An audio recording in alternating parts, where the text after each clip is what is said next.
Hello বন্ধুরা, দেখো আজকে তোমার দাদা কি কি বাজার করে এনেছে তোমাদের সাথে শেয়ার করি।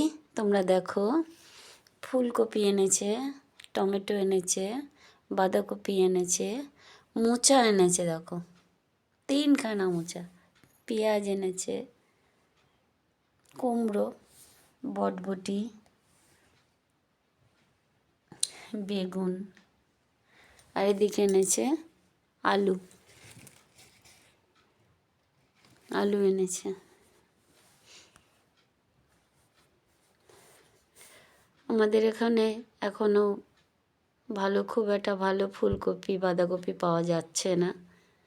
আরও কিছুদিন পরে ভালো মতন পাওয়া যাবে।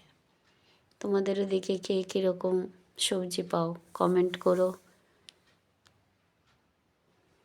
কমেন্টে লিখো।